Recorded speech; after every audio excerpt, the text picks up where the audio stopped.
আসসালামু আলাইকুম সবাইকে।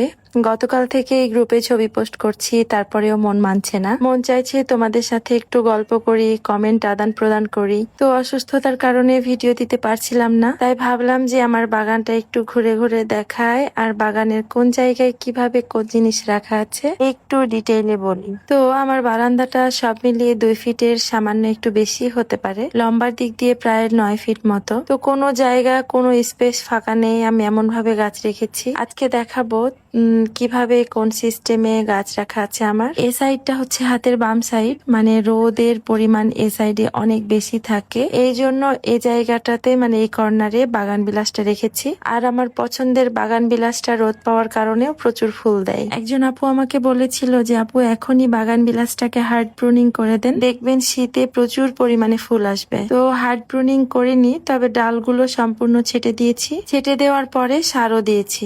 এই সাইডটা একটু তাপমাত্রা বেশি হওয়ায় উপর দিয়ে আমি হ্যাঙ্গিং গাছগুলোতে কয়েক রকমের হয়া এবং কয়েক রকমের অর্কিড গাছ দিয়েছি, কারণ হয়া এবং অর্কিড গাছ একটু বেশি আলো বাতাস পছন্দ করে, একটু তাপ পছন্দ করে, এই জন্য এই সাইডে রেখেছি। আশা করছি আগামী অর্কিডের সিজনে এই অর্কিড গুলোতে সম্পূর্ণ ফুলে ভরে যাবে। হ্যাঙ্গিং গুলোর নিচে এবং বাগান বিলাসের পাশ দিয়ে 2টা ভ্রুমেলিয়া গাছ রেখেছি, যা আমাকে প্রচুর চারা দিচ্ছে, কিন্তু চারা দিতে দিতে মাদার গাছটার অবস্থা খারাপ হয়ে যাচ্ছে। তো আমি একটু পর্যবেক্ষণ করে দেখেছি এটা নাকি নিয়ম, অনেকগুলো চারা দিবে এবং মাদার গাছের অবস্থা একটু খারাপ হবে। এই সাইডে 2টা মিনিচার করে রেখেছি, আর মিডিলের ফাঁকা জায়গাটাতে একটা বড় মিনিচার সেট হবে, যেটার কাজ এখনো চলছে, তো শেয়ার করব নিশ্চয়ই। এইবার প্লান্টারটা নিয়ে একটু বলি।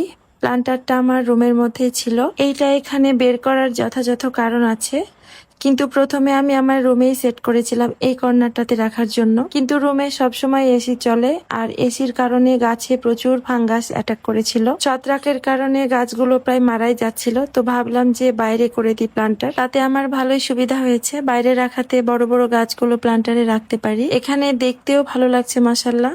আর আমার এই প্লান্টারটা অনেক শক্ত মজবুত করে বানানো, কারণ হচ্ছে এই যে মিনিয়েচার বনসাই গুলো দেখছেন, এগুলো কিন্তু প্রচুর ওয়েটের। মাটির দলা যেহেতু সবসময় ভেজা থাকে, তাই প্রচুর পরিমাণে ওয়েট থাকে, আর সুন্দরভাবে এগুলোর ভার বহন করছে। তো এই সাইডে কি কি গাছ আছে চলেন দেখি। আমার এই পেজের নাম যেহেতু অবনী রাম্মু, আমার বড় মেয়ে অবনী এই আর্টটা করে দিয়েছিল, একটা বোর্ডে সুন্দরভাবে সেই লেখাটা লিখে দিয়েছিল। মানে আমার এখানে বাগান করার শুরুতেই এই কার্ডটা লাগানো। তাকের উপরে 2টা মাটির পাত্রতে মানি প্ল্যান্ট রেখেছি, 2টা 2 ভেরিয়েশনের। তার নিচ দিয়ে এয়ার প্ল্যান্ট রেখেছি, একটা এয়ার প্ল্যান্ট নষ্ট হয়ে গেছে। অতিরিক্ত গরমে এয়ার প্ল্যান্ট সার্ভাইভ করা খুবই খুবই খুবই কঠিন। আমি বলবো যারা গাছ কিনতে চাচ্ছেন তারা এয়ার প্ল্যান্ট অন্তত এই গরমে কিনবেন না, আমার পার্সোনাল অভিমত থেকে বলছি। যারা অনেক বেশি দক্ষ তাদেরই এই গরমের মধ্যে এয়ার প্ল্যান্ট বাঁচিয়ে রাখা কঠিন হয়ে যাচ্ছে, তো যারা নতুন কিনছেন তাদের জন্য তো আরো কঠিন হবে।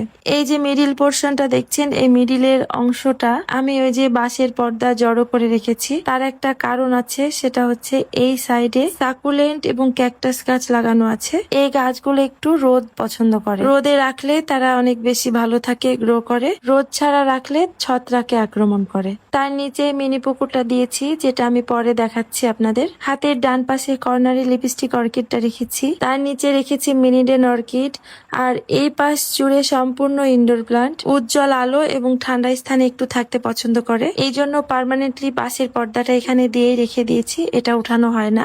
আগামীতে শীত আসলে তখন শীতের সময় মাঝে মাঝে উঠাবো। এখানে কয়েকটা অর্কিড আছে, নিচে আছে অনসিডিয়াম সারি বেবি, এগুলো একটু তাপ পছন্দ করে, এই জন্য ফাঁকা এই সাইডটাতে রেখেছি। আর উপরের সাইডটাতে হয়া, রুট অর্কিড আর ক্যাঙ্গারু পকেট রেখেছি। মিডিলের বাঁশের পর্দা যেহেতু দেওয়া হয় না, ফাঁকা থাকে, উজ্জ্বল আলো এবং তাপমাত্রা একটু পাবে, এই জন্য এই অবস্থানে এদেরকে রাখা। আমার আরো 2টা অর্কিড আছে, ফেলোনপসিস অর্কিড, যেটা আমার বাগানের শুরুতেই নিয়েছিলাম। একটু ভুলের কারণে একেবারে নষ্ট হয়ে যাওয়া অর্কিড 2টা এখন ভালোই গ্রোথ হয়েছে। তো আশা করছি আস্তে আস্তে গ্রোথ বৃদ্ধি পাবে, কারণ সঠিকভাবে তাদের পরিচর্যা নেওয়া হচ্ছে। কয়েকটা পাতাও এসেছে, মাত্র একটাই পাতা ছিল এবং মারা যাওয়ার অবস্থা প্রায়। ওই কর্নারটাই একটু তাপমাত্রা পায়, এই জন্য ওই কর্নারে ফেলোনপসিস অর্কিড 2টা রেখেছি। আর সামনের অংশ পুরাটাই হচ্ছে ইনডোর প্লান্ট। এবার একটু নিচের ইনডোর প্লান্ট আপনাদের দেখাই। এখানে কিছু এক্সপেন্সিভ গাছ আছে, তার মধ্যে অ্যালোকেসিয়া আর অ্যালোকেসিয়া সিলভার ড্রাগন। খুবই চমৎকার এই 2টা গাছ, কিন্তু মেনটেন করা খুবই টাফ। কেন বলছি, এই গাছ দুইটা সম্পূর্ণ উষ্ণ ও আর্দ্র অবস্থায় থাকে। এই গাছ দুইটা সবচেয়ে বেশি ভালো থাকবে ট্রে অথবা বাটিতে করে যদি তার পাশে পানি রাখা যায়, কিন্তু গাছ এভাবে সাজিয়ে রাখলে, পানি রাখলে দেখতে খারাপ দেখায়। আর এই গাছের জন্য সবচেয়ে সুবিধা হচ্ছে আমার এই মিনি পুকুর। যেহেতু মিনি পুকুরে সবসময় পানি থাকে, আর এই জন্য আলাদাভাবে আমাকে গাছের জন্য ট্রেতে পানি রাখতে হয় না। এ কারণেই এর কাছাকাছি এই গাছটাকে রেখেছি, যাতে পুকুর থেকে পানির আর্দ্রতা গ্রহণ করতে পারে। মানে এখানে একটা ইকোসিস্টেম তৈরি হয়ে গেছে। শুধু এই পুকুর বা এই গাছ নয়, অনেক পোকামাকড়, ফার্ন গাছ, মস, এমনকি বনসাই, অর্কিড, ইনডোর প্লান্ট, আবার কিছু পোকামাকড়ের আগমন, আবার তাদের মারা যাওয়া, আবার নতুন ভাবে জন্ম নেওয়া। অনেক সময় দেখা যায় পুকুরের পানা অল্প আলোতে বেঁচে থাকে না, কিন্তু আমার পানাগুলো ভালো থাকার কারণ চারপাশে অতিরিক্ত গাছ থাকার কারণে, যেখানে পরিপূর্ণভাবে অক্সিজেন, নাইট্রোজেন সবকিছুই সরবরাহ করে। তো সব মিলিয়ে আমার বাগানটায় এক প্রকারের ইকোসিস্টেম তৈরি হয়েছে, আর এই জন্যই গাছগুলোর গ্রোথ এত বেশি বৃদ্ধি পাচ্ছে এবং তারা এইরকম একটা জায়গায় খুব ভালোভাবে সার্ভাইভ করছে। আজকের ভিডিওটা এখানে শেষ করছি। সরাসরি কথা বলে দাঁড়িয়ে থেকে ভিডিওটা দিলাম। সবাই আমার জন্য দোয়া করবেন, খুব তাড়াতাড়ি সুস্থ হয়ে যেন আপনাদের মাঝে ফিরতে পারি। আল্লাহ হাফেজ।